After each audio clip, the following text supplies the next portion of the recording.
बिहारी लोग चूना जो है थैली में रगड़ देता है। एक बिहारी सब पर भारी। आप बताओ, कोई दो आदमी तय करेगा गुजराती कि कौन बिहार में वोट देगा, कौन नहीं देगा। ये बिहार है, यहाँ चूना खैनी के साथ रगड़ा जाता है। नेता प्रतिपक्ष तेजस्वी यादव बरसते हुए नजर आ रहे हैं। नमस्कार, मैं फलक सिंह और आप सभी का स्वागत हो चुका है हमारे चैनल सच टॉक में। आपको बता दें कि जिस तरीके से राहुल गांधी तेजस्वी यादव ने यहाँ से हुंकार भरी है, सीधा चुनाव आयोग को बड़ी ललकार लगाई है। और आपको अब हम सीधा सुनवाते हैं कि नेता प्रतिपक्ष तेजस्वी यादव क्या कुछ कहते हुए नजर आ रहे हैं। सीधा नरेंद्र मोदी पर हमला किया है और साथ ही साथ में चुनाव आयोग को भी बड़ा अल्टीमेटम दे डाला है। आपको उनके बयानों के साथ हम छोड़े चल रहे हैं।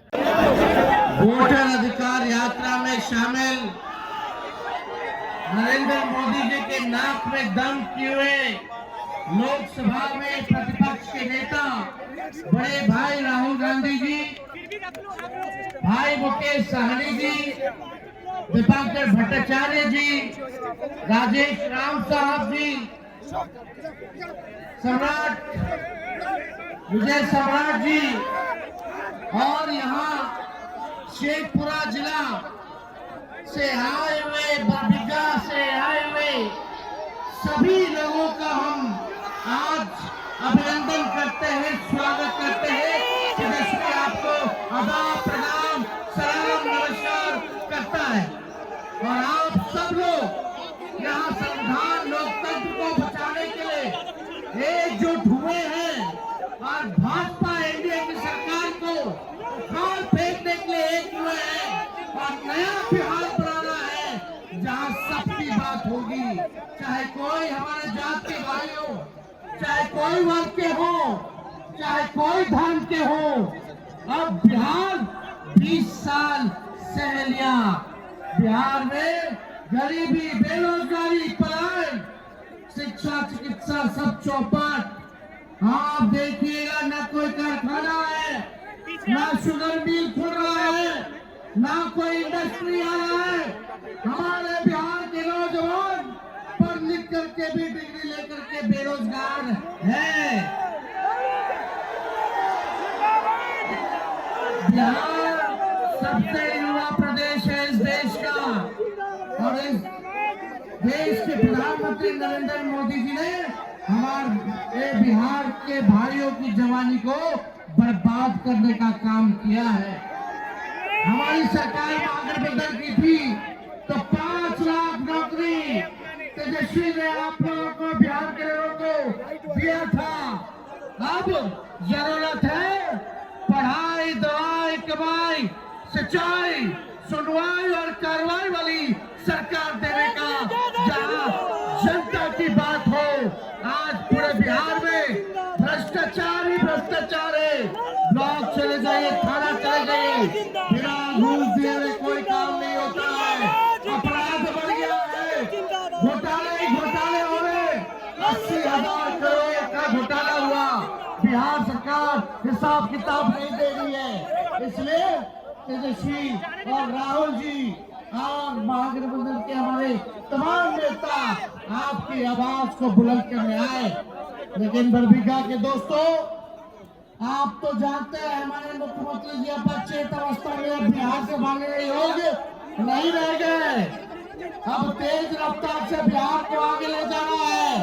हम लोग नए सोच के हैं, सबको साथ लेके चलेंगे। लेकिन जब हमारे सम्मान और प्रतिष्ठा की बात आएगी या कोई हमको ठगने का कोशिश करेगा या बिहारियों को बेवकूफ बनाएगा या चुनाव आयोग और मोदी जी मिलकर के हम बरबीघा बिहार के लोगों को अगर चूना लगाएंगे तो हम कह देना चाहते हैं भाजपा और इलेक्शन कमीशन के लोगों को, बिहारी लोग चूना जो है थैली में रगड़ देता है। एक बिहारी सब पर भारी। आप बताओ, कोई दो आदमी तय करेगा गुजराती कि कौन बिहार में वोट देगा, कौन नहीं देगा। ये कौन तय करेगा? ये गुजराती तय करेंगे। दो ये आएंगे चुनाव में आएंगे, बार बार आएंगे। इनको देश, गरीबी, बेरोजगारी, महंगाई से लेना देना नहीं। इनको पूरा सिस्टम को हाईजैक करना है। ये लोग लोकतंत्र को खत्म करके इसका मतलब और 1 करोड़ मतदाता को छांटना चाहते हैं। तो ऐसे दौर में मताधिकार की रक्षा करना, संविधान की रक्षा करना और जिस आजादी के आंदोलन से हमें ये संविधान मिला, उस आजादी की विरासत की रक्षा करना, ये हमारे लिए बहुत बड़ा कर्तव्य है। इसलिए आपके बीच में एक ही नारा है, वोट चोर, वोट चोर, वोट चोर। और ये जो चुनाव है, ये बदलाव का चुनाव है। 20 साल से नीतीश जी के कंधे पर बंदूक रख करके भारतीय जनता पार्टी बिहार को निशाना बना रही है। और आज इस चुनाव में उसकी कोशिश है कि किसी तरह पूरा बिहार की सत्ता पर कब्जा हो जाए, तो बिहार में भी हम बुलडोजर राज लागू करेंगे। बिहार के गरीबों को जमीन से बेदखल करेंगे। बिहार के तमाम पिछड़ी जाति के लोग, अति पिछड़ी जाति के लोग, महादलित अल्पसंख्यक समुदाय के लोग, सबके अधिकार को छीनेंगे और बुलडोजर राज बिहार पर थोपेंगे। और इसीलिए हम लोगों ने तय किया है कि यह चुनाव बदलाव का चुनाव है। हर वोट की रक्षा करनी है और हर वोट से इस भारतीय जनता पार्टी को, इस आरएसएस पर चोट करने की जरूरत है। और इसीलिए ये नारा है चुनाव का, बदलो सरकार, बदलो बिहार, बदलो सरकार, बदलो सरकार, बदलो सरकार। बहुत बहुत शुक्रिया।